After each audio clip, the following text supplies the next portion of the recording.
Hi, I'm Marna. This is the Dolls Rescue Channel, and today is the Beach Baby Challenge. And guess what? I waited to the last minute to film. Look at my girl in the dress. Why is that?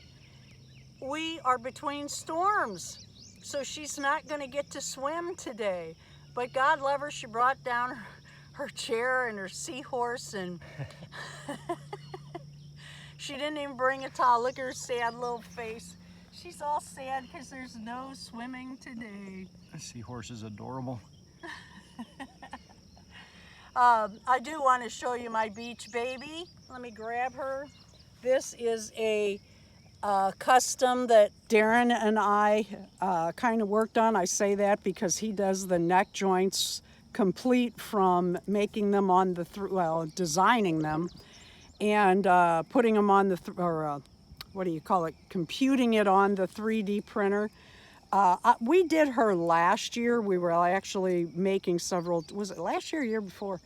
We were going down to Florida quite a bit, and I had already bought this doll, and I thought, you know, she's a beach baby. She's very tan. She's got that bleach blonde hair, and when the humidity's high, it just kinks up. Isn't she adorable? Her name is Beach Baby. It's on her beads. Darren 3D printed also the little pull rings and the shoes. She has on her Easter outfit. Oh, poor thing. But those are seashells. Oh yeah, there you go. Oh yeah, each of her eyes says beach. One has a seahorse, the other has a sea turtle.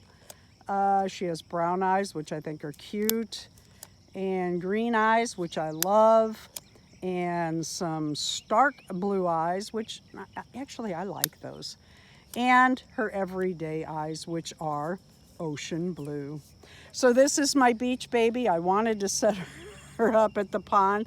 That's what you get for waiting to the last minute. Darren, would you insert her at the beach here? Sure. Thank you. So we're going to get in before this sky starts rumbling again. And it's Friday. I wanted to go to garage sales. Thank you for watching the Dolls Rescue Channel. Please leave a like, a comment, and subscribe. Don't you love that hair? It is. Oh, I love Beautiful. her hair. I love the face up you did on there. Thank you. Nice. And her little pearl earrings.